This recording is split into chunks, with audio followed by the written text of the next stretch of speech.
The Seattle skyline glittered below like shattered glass, a mosaic of light and shadow. The rooftop of the skyscraper, where Celeste's company party pulsed with life, was draped in twinkling string lights that swayed gently in the cool night breeze. Jazz notes floated through the air, weaving between clinking glasses and bursts of laughter. I, Grant Whitaker, 39 years old, stood in my only decent suit, pressed twice to honor our 11th anniversary, clutching a beer that had gone warm in my hand. I'd come to celebrate her, my wife, whose star had risen in this world of luxury and glamour. But the air didn't smell of champagne. It reeked of something sharp, like the edge of storm. Celeste had brushed my cheek with a quick kiss when we arrived, her lips soft but fleeting. "Mingle." "Okay," she'd said, her eyes already scanning the crowd. Then she was gone, swallowed by a sea of tailored suits and shimmering dresses. I tried to play the part of the supportive husband, nodding at her coworkers, forcing small talk about rain and traffic. Their smiles were polite, their glances pitying, as if I were a guest who'd wandered into the wrong party. I wasn't one of them, and they knew it. Neither did I want to be. I was here for her, for us, for the promise we'd made years ago under simpler skies. Then I saw her, on the dance floor, under the sway of the lights. Celeste moved with Jasper Clean, her boss. His hand rested on her waist, fingers curling just a little too possessively. Her hand lay on his shoulder, her body swaying too close, too fluid, as if they'd danced this way before. They laughed, her head tilting back, her eyes bright in a way I hadn't seen in months. The jazz beat pulsed, but my heart drowned it out, hammering in my chest. My beer felt heavy, the bottle slick with condensation. I waited for her to look my way, to wave me over, to remember I was her husband. She didn't. The crowd seemed to blur, their chatter fading to a dull hum. I stood frozen, an outsider in my own marriage, watching her shine for someone else. Jasper's smile was all teeth, the kind that owned the room, and she basked in it. I told myself to stay calm, to not make a scene. Maybe it was just a dance, a moment caught in a haze of wine and music. But my feet moved before my mind caught up, weaving through the crowd, the string lights casting long shadows across my path. I reached her and touched her shoulder, my fingers trembling. She turned, and her smile faltered, like I'd interrupted something sacred. "Hey," I said, my voice unsteady but firm. "What's going on here?" Jasper stepped back, his lips curling into a smirk, as if he knew a punchline I didn't. Celeste tucked a strand of hair behind her ear, her eyes narrowing. "I'm just dancing, Grant," she snapped, her tones slicing through the music. I swallowed, my throat tight. "It doesn't look like just dancing." She sighed, loud enough to cut through the jazz, her gaze cold and unyielding. "I dance with who I want. You got two options, sit and watch or get out." The words hit like a fist to the gut. I stared at her, waiting for her to laugh, to take it back, to say it was the wine talking. But her eyes were steel, daring me to argue. Jasper chuckled under his breath, a sound that twisted the knife deeper. The crowd around us seemed to pause, their glances sharp, their whispers a low buzz. I was a spectacle, a fool in a suit too stiff for the moment. My face burned, shame and anger coiling in my chest. I wanted to shout, to demand answers, to shake her until she saw me. But I didn't. I turned, my polished shoes heavy against the polished floor, and pushed through the crowd. Glasses clinked, voices murmured, but I didn't look back. The elevator doors closed with a soft ding, sealing me in with the hum of machinery and the reflection of a man I barely recognized. Tie loose, eyes hollow, a stranger in his own life. Outside, the Seattle night hit me with a damp chill seeping into my bones. The streets buzzed with life, cars honking, groups spilling out of bars, their laughter grating against my raw nerves. I started walking, my shoes clicking on wet pavement, no direction in mind. My chest was tight, my head spinning with the image of her hand on his shoulder, his arm around her waist, her laughter that used to be mine. 11 years of mornings together, of fights and apologies, of building a life. Had it all been a lie? I thought the day we met 12 years ago in a dive bar. She'd spilled her drink on my shirt, laughed, and bought me a beer to apologize. That was Celeste, bold, quick, pulling me in her orbit before I knew what hit me. We'd married a year later, a small ceremony with just family and my friend Owen, promising to weather any storm. But tonight, she'd chosen a different partner, and I was left in the rain. The Seattle waterfront stretched out before me, a ribbon of dark water lapping against the pilings, whispering secrets I couldn't decipher. I sat on a weathered bench, my suit jacket crumpled, tight dangling like a noose. The damp night air bit at my skin, but I welcomed it, needing the sting to anchor me. My name's Grant Whitaker, 39 years old, and just hours ago, I'd walked out of a rooftop party where my wife, Celeste, had danced with her boss, Jasper Clean, and told me to sit and watch or leave. I'd chosen to leave, not because I wanted to, but because staying meant agreeing to be invisible. The city hummed behind me, cars honking, laughter spilling from bars, but out here, it was just me and the waves. My beer from the party was long gone, tossed in a trash can blocks ago, but my hand still clenched as if holding it. I replayed the scene, her hand on his shoulder, his arm around her waist, her laughter bright and sharp, like it used to be for me. 11 years of marriage, of mornings tangled in sheets, of fights that ended in apologies. Had it all been a lie? I thought of her eyes, cold and defiant, daring me to challenge her. I dance with who I want. The words looped in my head, each syllable a fresh cut. I pulled out my phone, its screen glowing harshly in the dark. Her name lit up, Celeste. "Where are you?" The text read, sent 2 hours after I'd left. 2 hours. I pictured her still at the party, laughing with Jasper, her hand lingering on his arm while I wandered the streets, breaking apart. No apology, no explanation, just a question that felt like an afterthought. I stared at the message, my thumb hovering, wanting to type something, anger, pain, anything to make her feel what I felt. But what would I say? Asterisk, why'd you choose him? Why'd you make me nothing? Asterisk, I shoved the phone back in my pocket, the weight of it heavy against my chest. The water lapped steadily, a rhythm that calmed the storm inside me, if only a little. I thought back to the early days when Celeste and I were a team. We met 12 years ago in a dive bar, her spilling her drink on me, her laugh pulling me in like gravity. She was bold, ambitious, a grad student with dreams bigger than the sky. I was just a warehouse worker, steady but unremarkable, yet she chose me. We'd married a year later, promising to face the world together. But somewhere along the way, her world grew brighter, shinier, and I'd faded into its shadows. Her job, her late nights, her glowing stories about Jasper's genius. I'd brushed it off, told myself it was ambition, not betrayal. Tonight proved me wrong. How had I become invisible to her? I'd always been the one to fix things, burnt toast in the kitchen, her tears after a bad day, our fights over money or time. But this? I couldn't fix this. Not when she'd looked at me like I was an interruption, a stranger crashing her night. The memory of Jasper's smirk burned, his chuckle echoing like a taunt. He knew something I didn't, and that knowledge gnawed at me, a splinter I couldn't pull out. I checked my watch, past midnight. My legs were stiff, my suit wrinkled, but I didn't care. I needed to move, to breathe, to be anywhere but home, where her perfume lingered on the pillows and our wedding photo mocked me from the wall. I called Owen, my oldest friend, the one who'd seen me through every mess life threw my way. His voice was groggy when he answered. "Grant, you okay? Can I crash at your place?" I asked, my throat tight. "Yeah, mun. Come over," he said. No questions, no hesitation. That was Owen, steady when I was falling apart. The cab ride to his apartment blurred past, the city lights streaking like tears. I paid the driver and climbed the stairs to Owen's door, my polished shoes scuffing the worn steps. He opened the door in a faded t-shirt, hair a mess, holding 2 beers. He handed me one without a word and stepped aside.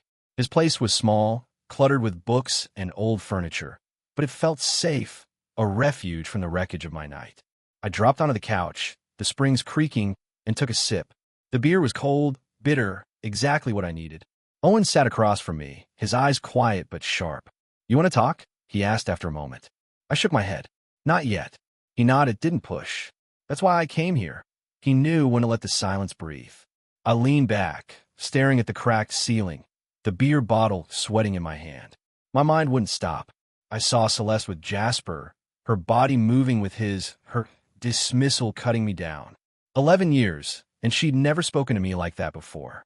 We'd fought, about my long hours, her late meetings, the way we drifted, but it was always us against the problem. Tonight, it was her against me. You ever hear anything about this Jasper guy? Owen asked, breaking the quiet. I shrugged, the name sour in my mouth. Just what she's told me. Big shot CEO, always got some grand plan she raves about. What? He set his beer down, leaning forward. Buddy of mine works downtown, hears things. Says Jasper's got a reputation. Likes to get close to the women he works with. Real close. My stomach twisted, a sick lurch that confirmed what I'd feared. A reputation. I thought of Celeste, how she'd light up talking about him, his ideas, his charm. I chalked it up to her loving her job, being proud. But now, with Owen's words hanging in the air, it felt different. She's always defended him, I said more to myself. Late nights, meetings running over. She'd say he's just intense about work, that I wouldn't get it. Owen watched me, letting me connect the dots. I ran a hand through my hair, the weight of it crashing down.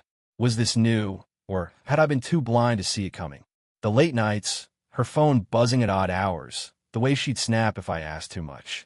I let it slide, told myself it was nothing. But tonight wasn't nothing. Tonight was her choosing him over me in front of everyone. I finished the beer, the bottle cold against my lips, and set it on the coffee table. Thanks, man, I said to Owen. He nodded, his silence a kind of strength. I stretched out on the couch, its leather smell grounding me, and closed my eyes. Sleep didn't come. Instead, I saw her again, dancing, laughing, telling me to leave. I wondered if she'd even noticed I was gone before those texts. 2 hours. 2 hours of her in his world, while I was out here, lost in mine. The Seattle morning was gray, a heavy fog rolling off the water, matching the haze in my head. I stood outside our apartment, key in hand, feeling like a stranger at my own door. My name's Grant Whitaker, 39 years old, and last night my wife Celeste had danced with her boss, Jasper Clean, at her company party. Her words sit and watch or get out, cutting me deeper than I thought possible. I'd spent the night on my friend Owen's couch, his warning about Jasper's reputation echoing in my ears. Now I was back, not sure if I was here to fight for us or to let go. The key turned with a reluctant click, the door creaking open to a space that felt both familiar and foreign. The living room smelled of her perfume, a faint floral note that used to comfort me. Our wedding photo hung on the wall, her smile wide, my arm around her, a moment from a lifetime ago. I dropped my keys on the counter, the sound sharp in the quiet. Celeste was in the kitchen, standing by the coffee maker, wearing a loose sweater and pajama pants.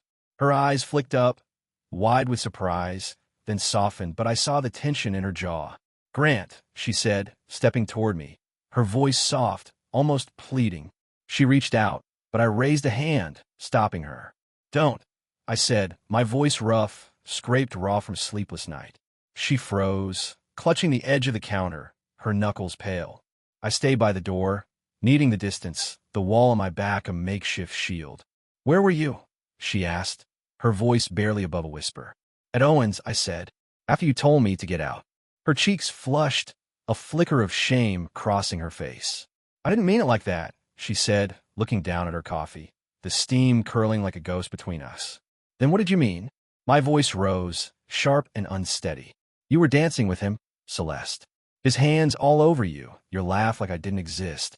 You humiliated me in front of everyone and told me to deal with it or leave." She sighed, pushing her hair back, her eyes flashing with something, defiance, maybe, or guilt. "I was drunk, Grant. It was just a dance, just the music and the wine. You're blowing this out of proportion. Just a dance?" I stepped closer, my hands clenched. "You think I'm blind? You were glowing with him, happier than you've been with me in months. And then you threw me away like I was nothing." Her face hardened, and she stood, crossing her arms. "You stormed in like some jealous kid, embarrassing me in front of my team. It was a party, Grant. You didn't have to make a scene and walk out, making me look like the bad guy." The air between us crackled, thick with anger. "I'm your husband," I said, my voice low, trembling. "Not some stranger you can dismiss. You chose him over me, right there, in front of everyone. And you're blaming me?" Her lips parted, but no words came. Her eyes darted away, her fingers twisting the sleeve of her sweater. The silence was louder than any shout, heavy with truths neither of us wanted to face. I waited, hoping for something, an apology, an explanation, anything to bridge the chasm between us. But she gave me nothing, and that hurt more than her words last night. I grabbed my keys, the metal biting into my palm. "I can't do this," I said, turning for the door. "Grant, wait," she started, but I was already gone, the door slamming shut behind me.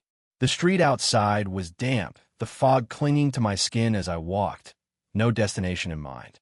My chest was tight, my thoughts a tangled mess. 11 years, and it had come to this, a fight where we didn't even try to fix it. I kept seeing her face, not the soft one from our early days, but the cold one from the party, the defensive one from the kitchen. Owen's words about Jasper's reputation gnawed at me. Had she known? Had she ignored it because she liked his attention, his world of power and glamour? The thought made my stomach churn. I needed space, a place to breathe without her scent or her excuses. By noon, I'd sign a lease for a small apartment a few miles away, a bare space with peeling paint and a view of a brick wall. It smelled of cleaning fluid, but it was mine, a refuge from the life that was slipping through my fingers. I dropped my duffel bag on the floor, the thud echoing in the empty room, and sank onto a creaky mattress. This was my life now, a man starting over alone. That evening, I wandered into a dive bar near the apartment, the kind of place where the lights were dim and the jukebox played old country songs. I ordered a whiskey, the burn of it grounding me. The barman, a grizzled guy with a scar on his cheek, wiped the counter and glanced at me. "Rough day?" he asked, his voice like gravel. I nodded, staring into my glass. "Rough life." He chuckled, leaning on the bar. "Wife trouble? I know that look. Mine left me for a guy with a fancy car. Took years to realize I was better off. You'll get there." His words, blunt and unpolished, hit harder than I expected. I wasn't alone in this pain, this betrayal. Others had walked this road and survived. I sipped my whiskey, the warmth spreading through me, and thought of Celeste. Had she been pulled in by Jasper's charm, his promises? Or was it me? Had I let her slip away, too caught up in routine to notice her drifting? I left the bar, the night air sharp against my face, and walked back to the apartment. My phone buzzed, Celeste again. "Please, let's talk." I stared at the screen, my thumb hovering. Part of me wanted to answer, to demand answers, to fight for what we had. But another part, the one bruised and tired, just wanted peace. I turned the phone off and lay on the mattress, the ceiling above me a blank canvas for my thoughts. Owen's warning about Jasper replayed, a seed of doubt taking root. I didn't know what was true anymore, but I knew I couldn't go back. Not yet. The Seattle sky was bruised with clouds, the kind that promised rain but held back, mirroring the storm inside me. I, Grant Whitaker, 39 years old, sat in my bare apartment, the peeling paint and brick wall view a stark reminder of my new reality. Days had passed since I'd left our home, since Celeste's cold words at her company party, sit and watch or get out, and her defensive excuses in our kitchen.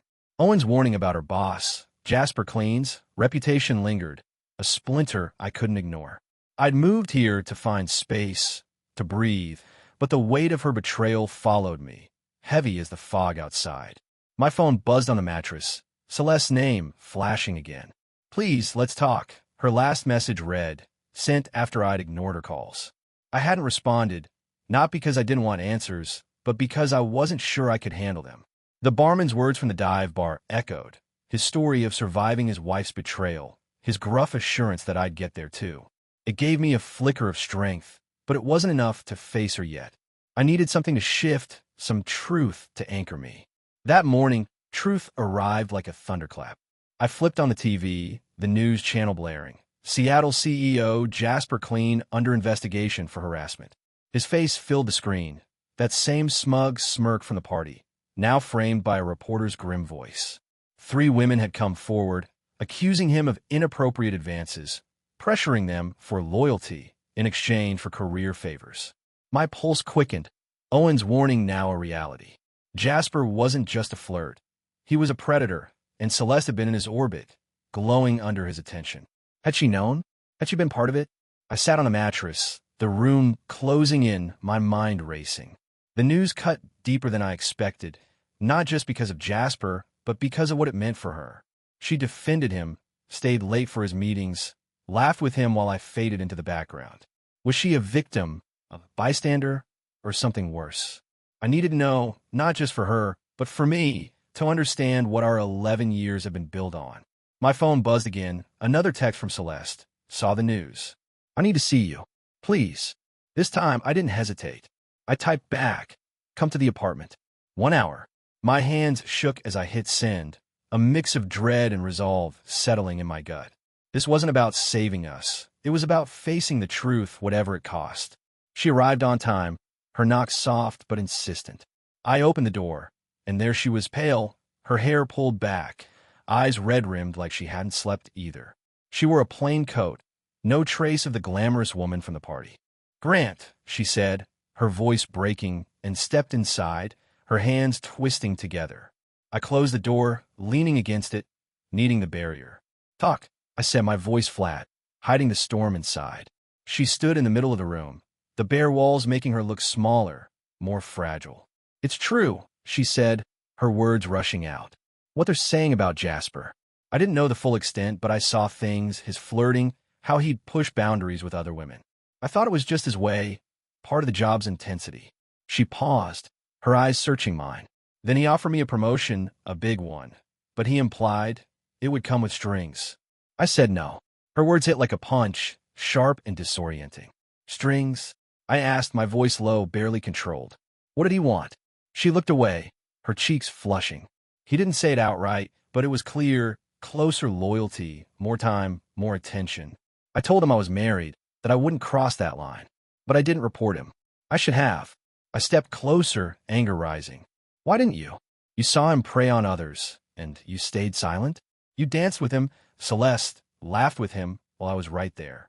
Her eyes filled with tears, but she didn't look away this time. "I was ashamed," she whispered. "His attention, it made me feel seen, important, in a way I hadn't in a long time. I got lost in it, and I hurt you. I'm so sorry, Grant." Her apology hung in the air, fragile and raw.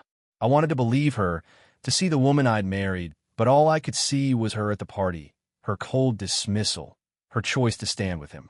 "You knew he was a creep," I said, my voice shaking. "And you still let him pull you in?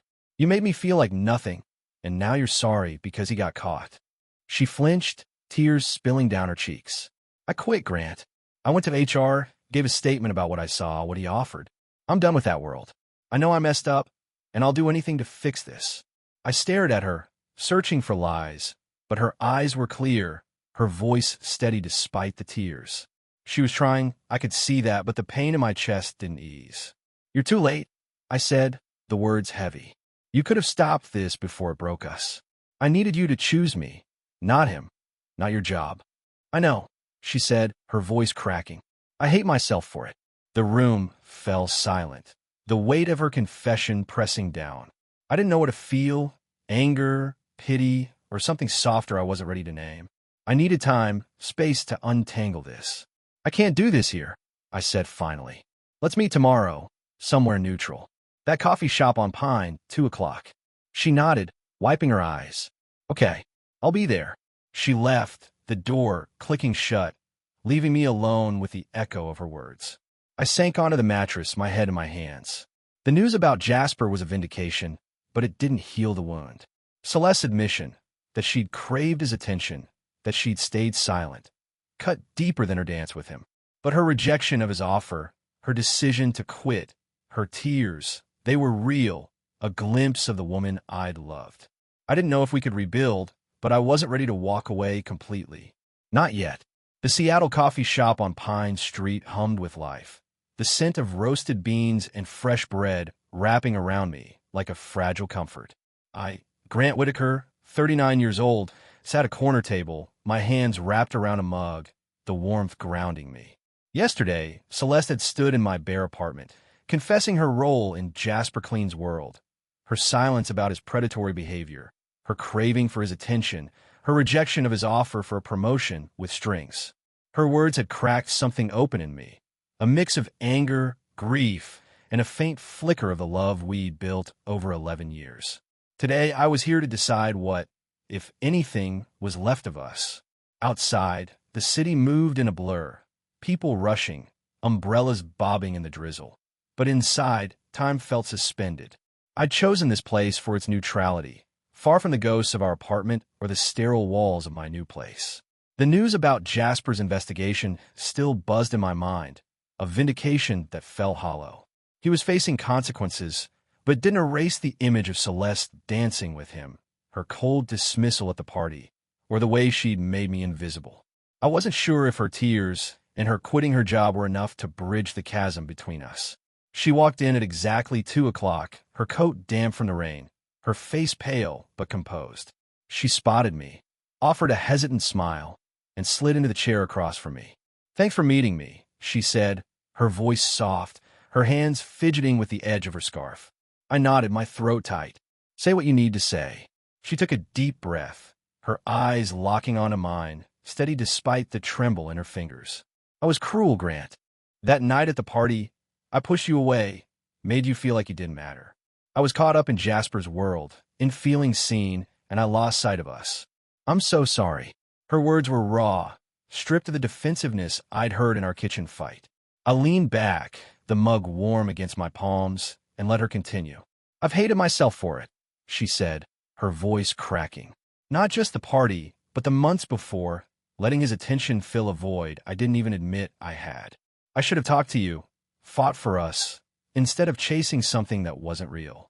I studied her, searching for the woman who'd laughed with Jasper, who'd told me to leave.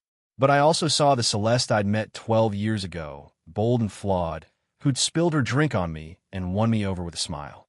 "You broke me," I said, my voice low, steady. "I stood there, watching you choose him, and you didn't even flinch. You let me walk away, and it took you hours to notice. How do I trust you after that?" Her eyes filled with tears, but she didn't look away. "You're right," she said. "I failed you. I failed us. I quit my job, gave my statement to HR, but that's not enough. I want to earn your trust back, to listen, to make you the center again. I don't expect you to forgive me now, but I'm asking for a chance to try." The sincerity in her voice cut through the noise in my head. She wasn't begging or manipulating. She was owning her mistakes, something I hadn't seen in her before. I thought of the barman's story, his gruff wisdom about surviving betrayal, and Owen's quiet strength, holding space for me when I was falling apart. They'd shown me I could stand on my own, but now I had to decide if I could stand with her again. "I don't know if I can go back," I said, the words heavy but honest. "That night changed me, Celeste. I've spent years being the one who fixes things, who stays steady, but I need to know I'm enough. I need you to respect me, not just when it's convenient." She nodded, tears spilling down her cheeks. "I hear you," she said. "I want to be that person for you, to show you every day that you're enough. I'll do the work, Grant, whatever it takes." The coffee shop buzzed around us, but for a moment, it was just us, two people sifting through the wreckage of what we'd built. I didn't feel the rush of forgiveness or the pull to fall back in her arms, but I felt something else. A door cracking open, a chance to rebuild, not as we were, but as something new. "We'll talk," I said finally. "No promises, but I'm here. That's all I've got right now." She smiled, small but genuine, and reached for my hand. I let her take it, her touch familiar yet strange, a reminder of what we'd had and what we might still find. We sat in silence, the weight of the moment settling, not heavy, but hopeful. That evening, I walked the trails by Lake Washington, where we'd once wandered with our dog, Duke, in happier days. The air was crisp, the lake glinting under a fading sun. In my jacket pocket, I found an old photo, me, Celeste, and Duke, laughing on these same trails, our faces bright with a love that felt unbreakable. I held it, the edges worn, and felt the ache of what we'd lost. But I also felt something new, strength, not just to survive, but to choose my path. I thought of the barman, of Owen, of the man I'd been at that party, broken by her words. I wasn't that man anymore. I'd faced her, faced the truth, and chosen to keep going. Whether that meant with Celeste or alone, I didn't know yet. But I knew I was enough, and that was a start. The sun dipped below the horizon, the lake shimmering gold. I tucked the photo back in my pocket and walked on, each step a move toward something new, something mine.